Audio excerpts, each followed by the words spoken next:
تر اوږده ځنډ وروسته پر کابل ښار باندې د سږ لومړنۍ واورې خپله سپینه لمن وغوړوله او کابل ښاریانو یې د دغه ډول لوبو په ترسره کولو سره هرکلی وکړ.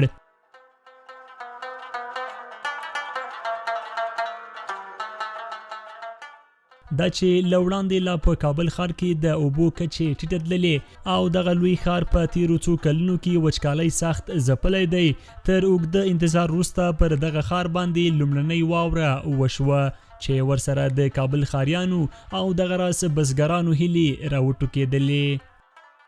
والا ډېر ورته خوشحاله یو، بس ځکه چې دا ژمی صحیح وچکالي وه، نو صحیح واوره نه وه شوې، بس نو راغلم دیوالان سره یو چکر، بس نو خدای دې قدم نیک کړي. دا لومړنۍ واوره ده. ماشاءالله په دې سیمه کې بزګران ډیر دي. موږ سږنۍ واورو ته ډیر خوشحاله یو. ما خپل غنم کرلې، نو دا ورښتونه ورته 80 سلنه ګټه رسوي، ځکه چې ځمکه وچه ده. کله چې دا واوره پرې وورېږي نو لمدېږي. یو شمیر بزګران او کابل ښاریان وایي چې هیله لري دغه ورښتونه دوام پیدا کړي. د ښاریانو او بزګرانو پر وړاندې د وچکالۍ له کبله راپورته شوي ستونزې تر یوه بریده راکمې کړي. ډیر زیات خوشحاله یو. دا ورښتونه بزګرانو او هم عامو خلکو ته ډیر ښه دي. سږ کال وچکالي هم ډیره زیاته وه، ځکه د ورښتونو د نه شتون له امله ډیر خلک له ګڼو ستونزو سره مخ وو. دا د شکر واوره شروع شوې ده. د یوه بزګر په توګه به زه دومره ووایم چې ورښتونه د ځمکې لپاره ډیر ګټور دي. فعلا موږ غنم کرلی دي، اوس چې واورې پرې وورېږي بیرته تازه کیږي. واوره د آب و هوا لپاره هم ښه ده، هم د اکسیجن په برخه کې خلکو ته ډیره ګټه رسوي. په ټوله کې زراعت ته ډیره زیاته ګټه لري. موږ څاګانې هم وچې شوې وې چې په دې واورو سره به په څاګانو کې بیرته اوبه پیدا شي. ډیری کابل ښاریان د لومړنۍ واورې څخه د هرکلي په پار د پغمان ولسوالۍ دغه کسرونو ته په چکر راغلي دي او وایي چې دغه واورو ته یې اوږد انتظار کړی وو او هیله لري چې په ټول هیواد کې ورښتونه دوام پیدا کړي او راتلونکی کال د هیواد لپاره یو آباد کال شي. شاوخوا ته خلک تاسو وینئ ډېر خوشحاله او خوښ برېښي، نو په همدې امله موږ هم راغلي یاستو، منظره وکړو، د واورې منظره وکوله او دوستان مو لیدل دلته نږدې نه ملګري، نو ډېر خوشحاله سو، خوشحالۍ احساس کوو. الله تعالی دې داسې رحمت واوره وورئ تر څو د وطن کې خوشحالي ختمه سي.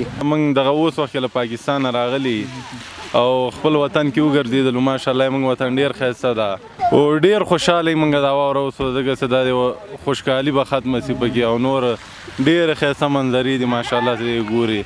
د اوبو برخې یو شمېر کارپوهان وایي چې دغه ورښتونه د ځمکې څخه لاندې د اوبو کچې د راپورته کېدو لپاره یوه جدي اړتیا وه او د نور هیواد په ګډون کابل ښار هم په تیرو څو کلونو کې سختې وچکالۍ تجربه کړي دي. د دغه کارپوهانو په خبره چې د ورښتونو اوبو باید کنټرول او سپما شي او اړوند ادارې دي په دې برخه کې اقدامات ترسره کړي.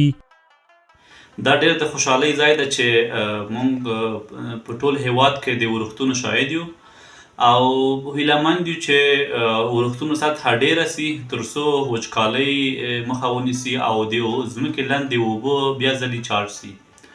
خصوصا کابل لپاره ورښتونه ډېر ګټور تمام سوي دي.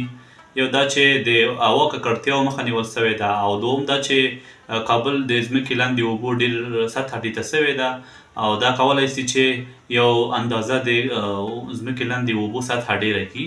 دې لپاره چې دا کار موږ ښه ترسره کړو نو ضرور ده چې یو کوهي یا څاه وکندل شي او هغې نه بعد د باران او واورې اوبو هغې خواته هدایت شي.